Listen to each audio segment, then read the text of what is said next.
Now, a lot of people, for very, very obvious reasons, are comparing it to Blair Witch. How did Blair Witch inspire you, if it even did at all? Yeah, it actually did a lot. I mean, first of all, I just loved the movie. I thought it was great, and I enjoyed it tremendously. And the other thing is that the style of Blair Witch is, you know, basically first-person movie, hidden footage, and not hidden footage, like, you know, found footage. Yeah, found footage. That's, to me, a great concept. It makes you really connect to the story better, makes you feel like it's maybe real.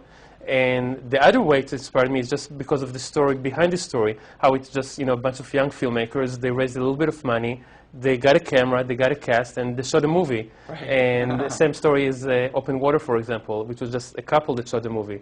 And made me think, like, well, I can buy a camera, hire a couple of people, come up with a story, and, you know, if it turns out good, who knows? How did you come up with the story?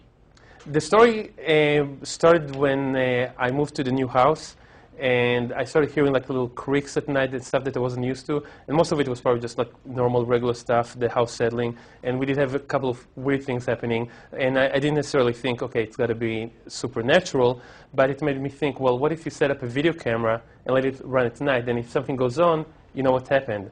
And then I started thinking, well, what if something did get captured on tape? That would be scary as hell. Yeah. And it was basically the beginning idea for the story, to just have home footage of people trying to sleep at night or sleeping at night, and stuff happens without them even being aware of it.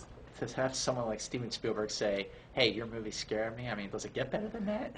If I heard that Spielberg saw my movie and hated it, I would be like, oh my God, Spielberg saw my movie. Like, you know, just the fact that he saw the movie is amazing enough, but to hear that he actually loved the movie, that was like surreal. But I understand he did suggest a change that you actually took his advice on. Yeah, we knew that we had some issues with the original ending, and we were going to experiment with trying a few different endings, and he came up with a certain idea that we tested. No one at the audience knew it's a Spielberg ending, but the reaction was just amazing. If you've seen the movie with the theater with the current ending, then, you know, it just plays so well, and everyone screams, so it just played so well, we knew that the decision was pretty easy.